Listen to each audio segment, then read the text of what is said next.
Welcome to Full Scope, a podcast designed to analyze the games that we love, the headlines of music, and the movies we can't forget. I'm your host, Wellington Burns, and we got a packed episode, obviously, for this one. NBA playoffs in full swing for the second round. Celtics and Knicks. Knicks up 2-0. We got Timberwolves, Golden State. When is Steph going to come back? All of these insane developments going on. And I think this is one of like kind of the craziest first rounds, second rounds, just playoffs in general runs that we've seen so far. And I want to kind of get to start off with obviously the Celtics and the Knicks. The Knicks, they're able to defeat Boston by one. They take a commanding 2-0 lead. And it's very interesting because, for the second straight game, the Knicks, they're under siege. I mean, they're like 20 point deficit again. And they're just like, sticking with it, coming back. Mikal Bridges had another 20-point comeback with his second straight game-ending steal. And Jalen Brunson scored 17 points, made two free throws with 12.7 seconds left for the 1-point lead. Josh Hart at 23 points. It's just been complete performances from these role players, especially. That's what's kind of like really impressed me with this squad is the fact that they can have guys who do multiple things.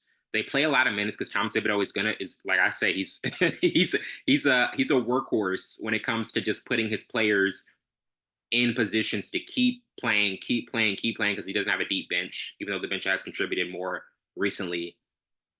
It's just very fascinating to see what the Knicks have been able to do coming back from big deficits. And when I've follow Wellington's Y Zone on all social media platforms, Wellington Burns, Instagram, Twitter, Facebook, TikTok, YouTube. I said it there. I think Jayson Tatum has been the culprit for a lot of this. Not saying that he's the only guy that's been reputable for it, but there are so many times in game one where I'm just like, if you guys just drive to the basket once, just once, you probably close out the game. Or maybe even two times. Just drive to the basket and get extra possessions, press the tempo, push the pace to a point where the officials have to make a call. Do that. They're not doing it.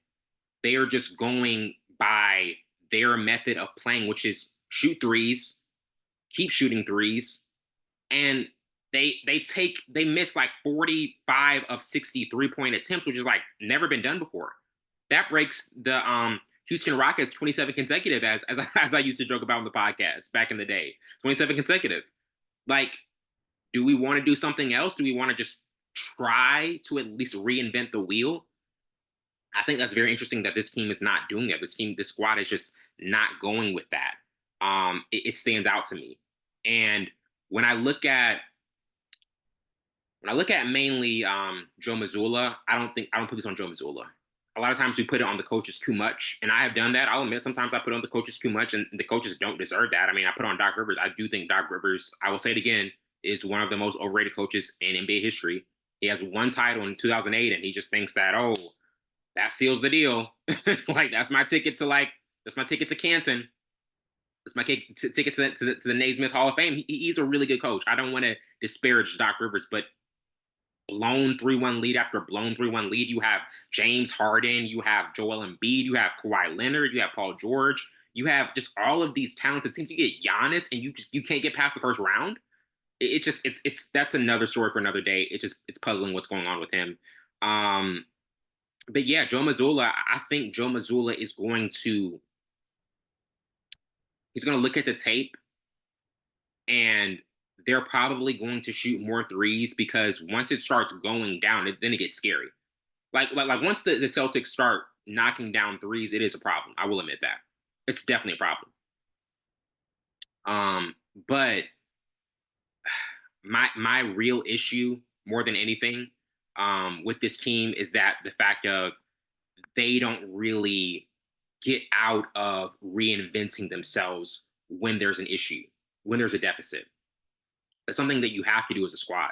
You have to reinvent yourself when you're losing and just go to something else. Like when you're a star, when you're a superstar, when LeBron couldn't make shots against the Spurs, he was like, okay, I'm going to drive to the basket. Back in the 2013 finals, like I'm going to drive to the basket. I got to do something different. I have to change the way I'm playing because it's not my shot is not going down. The Celtics are playing a brand of basketball that's just very analytical, and it doesn't translate to wins when you're facing deficits. Um, so yeah, 2-0, game three tonight. I think the Celtics win game three. I think this is a situation where they are going to be oh actually the Celtics play tomorrow night. They play tomorrow night, and Cavs, Pacers, Thunder, Nuggets is tonight. Getting to the next series I wanted to talk about,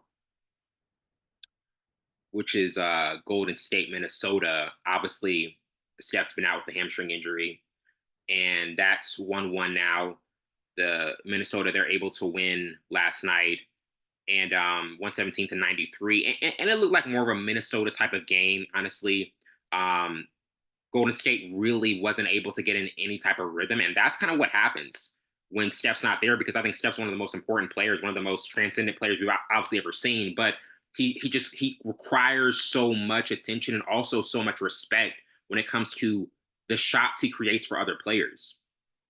When you have that, then you start to see, oh, this is what Steph was doing. Like this is what makes Steph like that guy. Like when he's out of the game, when he's out of the squad, they're like, what do we do? Like, how do we get off and generate it? Because the shots that we have, they're not really creative shots. They're just very much so like four shots. We just got to put up shots. So I expect a better effort for them in game three. I think Jimmy Butler's going to be more aggressive. They're going to play better at home. And yeah, game three is going to be very important for them. They got to get game three. I think you just give yourself that cushion before Steph comes back. Got to give yourself that cushion so he can really have a shot to put you over the hump and get you to the Western Conference Finals, which obviously they're trying to get to. So Minnesota,